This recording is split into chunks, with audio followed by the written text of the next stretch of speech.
संस्कारधानी शनिवार को देश की न्यायिक व्यवस्था से जुड़े एक ऐतिहासिक आयोजन की साक्षी बनी। मध्य प्रदेश हाईकोर्ट द्वारा आयोजित राष्ट्रीय सेमिनार में देश की न्यायपालिका का शीर्ष नेतृत्व, विधि विशेषज्ञ और प्रशासनिक अधिकारी एक मंच पर नजर आए। कार्यक्रम का आयोजन Netaji Subhash Chandra Bose cultural and information centre में किया गया, जहां डिजिटल न्याय व्यवस्था और न्यायिक सुधारों को लेकर व्यापक मंथन हुआ। सेमिनार का विषय fragmentation to fusion, empowering justice via united digital platform integration रखा गया।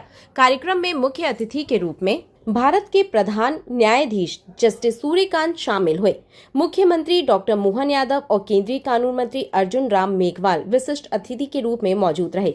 आयोजन की विशेषता यह रही कि सुप्रीम कोर्ट ऑफ इंडिया के 9 वरिष्ठ न्यायाधीश एक साथ कार्यक्रम में शामिल हुए। इनमें justice Jitendra Kumar Maheshwari, justice PS Narasimha, justice Satish Chandra Sharma, justice PV Varale, justice N Koteshwar Singh, justice R Mahadevan, justice Manmohan, justice Alok Aradhe और जस्टिस संजीव सचदेवा शामिल रहे। इसके अलावा मध्य प्रदेश हाईकोर्ट के सभी न्यायाधीश भी कार्यक्रम में उपस्थित रहे। VVIP मूवमेंट को देखते हुए शहर में सुरक्षा के व्यापक इंतजाम किए गए थे। पुलिस और प्रशासन की ओर से कार्यक्रम स्थल और आसपास के क्षेत्रों में विशेष सुरक्षा व्यवस्था लागू की गई। CJI जस्टिस सूर्यकांत शुक्रवार शाम को ही जबलपुर पहुँच गए थे। सेमिनार में डिजिटल प्लेटफॉर्म के जरिए न्याय प्रक्रिया को अधिक पारदर्शी, सरल और प्रभावी बनाने पर विस्तार से चर्चा की गई।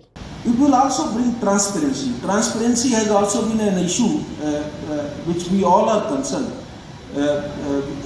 Not only that, it is our constitutional ethos and one of the constitutional values to which we deeply profess.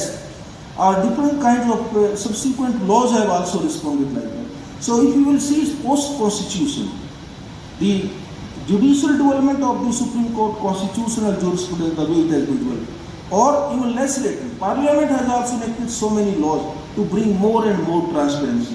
So the judicial system also should not remain aloof of that system, and therefore it is our duty, it is our responsibility to ensure that on every moment and wherever it is possible, we must infuse and introduce the element of transparency. And I am quite sure that this kind of software is another very powerful tool for ensuring a deeper transparency in our working.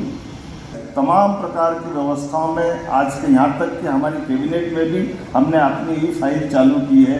हमारे फैसलों को लेकर के, काम करने को लेकर के जितने नवाचार मध्य प्रदेश सरकार ने किए हैं वो सारे जनता की सुविधा के लिए है। और ऐसे में लोकतंत्र के लिए आज के इस अवसर पर जब भारत सरकार के मुख्य न्यायाधीश हमारे बीच विराजमान है और हमारे अपने राज्य के अंदर के नवाचारों से मुझे भी अच्छा लगता है और आपका भी सीना 56 इंच का हो रहा होगा।